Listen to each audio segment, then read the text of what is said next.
Pilipinas. Ako si Angelo Kurt A. Malimbal, nag-uulat ng panahon ay nasa Magis Academy.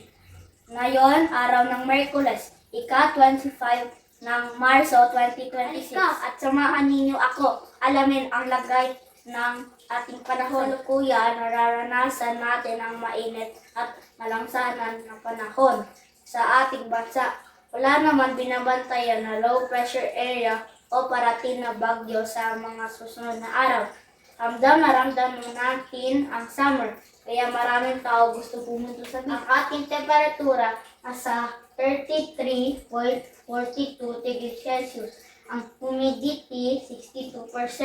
Ang heat index nasa 41.4 degrees Celsius.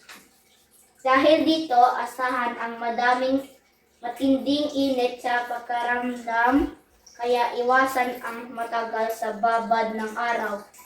Ang pinakamababang temperatura na itala sa ating bansa ay 16 degrees Celsius sa City of Pine, Baguio City. Para naman sa sunrise at sa sunset, bukas ang pagsikat ng araw ay inaasahan sa ganap ng 6:01 a.m. Paglubog ng araw, 6:06 p.m. Ating weather forecast bukas, Marso 26, araw ng Huwebes, asahan ng temperatura na sa pagitan ng 26 degrees at 32 degrees na may 10% to 20% na possibility na pag-ulan sa hapon. Tips, dahil sa tag-init na tumataas ang heat index, narito ang ilang paalala upang maiwasan ang heat stroke. Uminom ng maraming tubig upang maiwasan ang dehydration. Iwasan ang direktang sikat ng araw mula 10 a.m. to 4 p.m. Kung kailan pinakamainit, magsuot na magaan at presyong damit.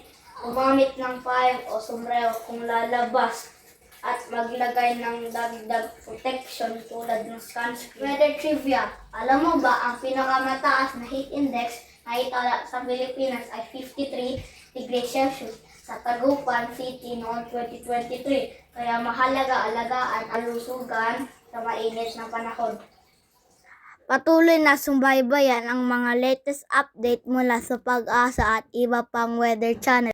Muli, ako si Angelo Kurt A. Malimbal, nag-uulat ng panahon at naniniwala ang buhay ay weather lamang.